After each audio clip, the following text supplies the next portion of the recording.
Fala pessoal, tudo bem com vocês? O Palmeiras faz um segundo tempo de luxo, vira mais uma na temporada e garante vaga nas oitavas de final da Libertadores. Que time é esse, meus amigos? Vamos falar sobre essa vitória 4-2 sobre o Barcelona? Chega mais, eu sou o Chico Garcia, inscreva-se no canal e vamos juntos!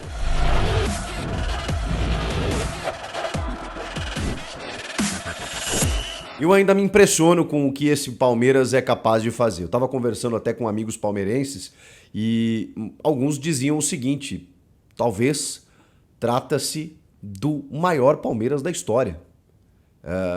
O debate vale, a gente talvez não se dê conta disso, talvez a gente consiga entender e mensurar o que esse Palmeiras da era Abel Ferreira está fazendo ali na frente, quando a gente primeiro terminar essa era, né? Porque, enfim, nada é eterno e em algum momento ou o Abel vai seguir a sua vida ou, enfim, o Palmeiras vai mudar, mas a questão é que em algum momento a gente vai olhar para trás e vai falar, tá bom, a gente tem os números aqui do Abel Ferreira, pode ser que ele tenha mais Libertadores no currículo, mais títulos e tudo mais, e aí a gente possa ter um nível de comparação, porque hoje não dá, a gente não consegue saber onde esse Palmeiras vai parar, até onde ele pode ir. E com o que ele já tem nesse momento, muitos chamam já da terceira academia, e eu acho que esse rótulo já é indiscutível, porque trata-se sim de uma era vitoriosa, de um ciclo de muitos títulos e de um time muito regular, muito consistente. E olha que desde 2020,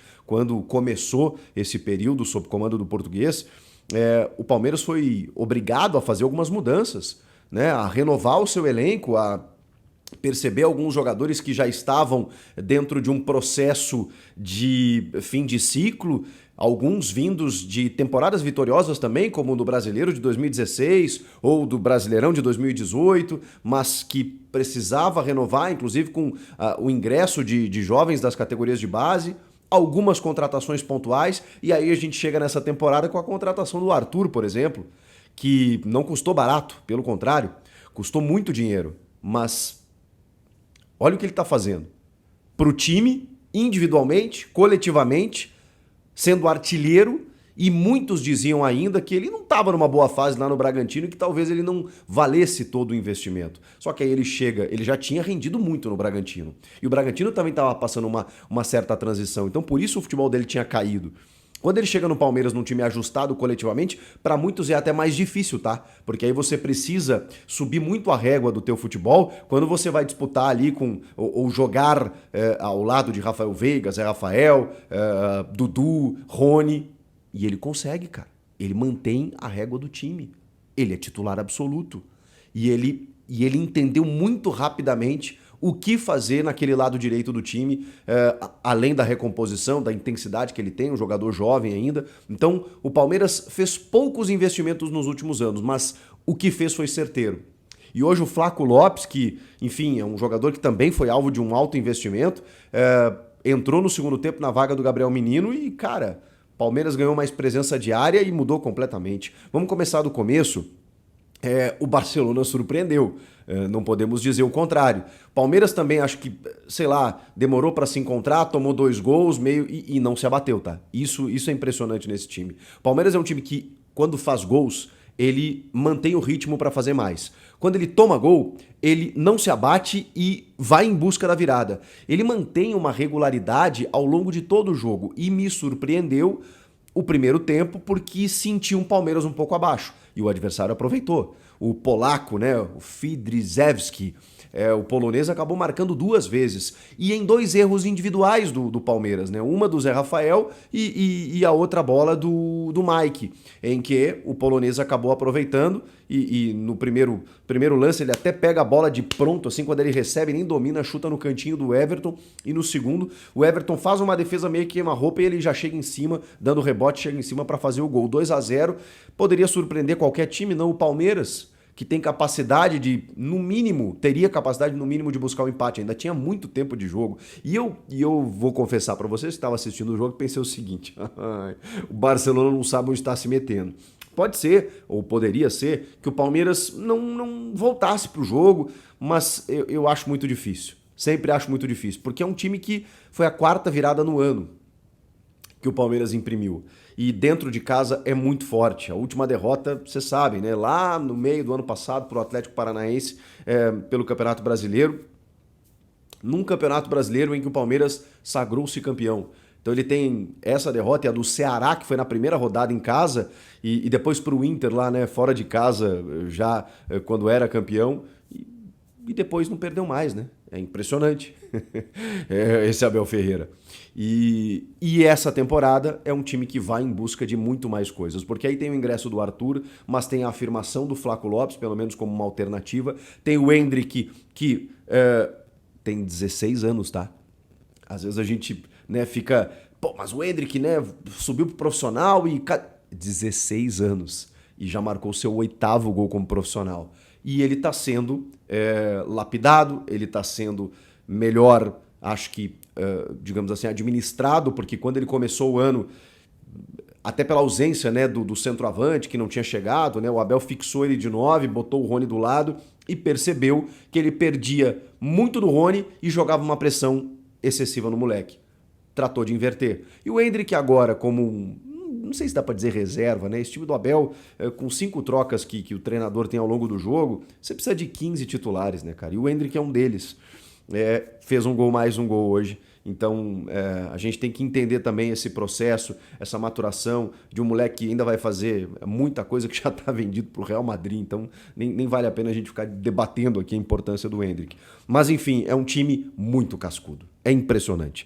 Porque, mesmo assim, mesmo com toda esse histórico, essa vantagem, essa regularidade, quando você vai para o intervalo com 2-0 e aí, sabendo que o Bolívar venceu o Cerro Porteño ontem, e aí você tem ali o Bolívar líder do grupo com 12 e o Palmeiras ficando nos 9 pontos com a derrota, deixando tudo para a última rodada, correndo até o risco, dependendo dos resultados, de não se classificar, esse time volta para o intervalo como um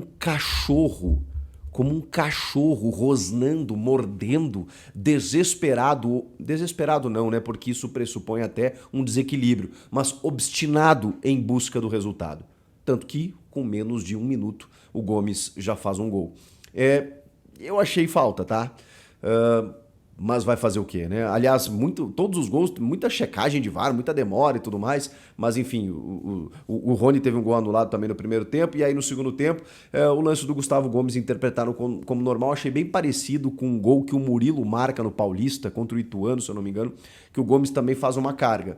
Enfim, passou, às vezes os astros se alinham nesse sentido também, e aí ganhou força, né? Porque aí você já faz um gol muito cedo, e aí, opa... E aí vem o empate com o Piquerez. O Piquerez jogou uma enormidade, que é um lateral que tem apoiado cada vez mais. Ele sempre foi um cara muito defensivo no time do Palmeiras, desde a sua chegada, mas nos últimos tempos tem se tornado um cara que apoia muito pelo lado esquerdo, faz muitas jogadas, encontra adversários na área e, inclusive, o gol da virada do Arthur, né? É um cruzamento dele maravilhoso, em que o Rony disputa com o goleiro e o Arthur faz o gol na sequência, mas o Piquerez faz o segundo gol, numa bola rebatida, sobra para ele e ele caixa ali, Palmeiras empata e aí pronto. Desmancha o Barcelona, que percebe o que está acontecendo. Quando ele pensa no que está acontecendo, o Palmeiras já estava numa blitz, numa pressão absurda, em que todo mundo que estava vendo o jogo pensava o seguinte, cara, é questão de tempo do Palmeiras virar o jogo. Acontece o gol do Piquerez, acontece o gol do Arthur,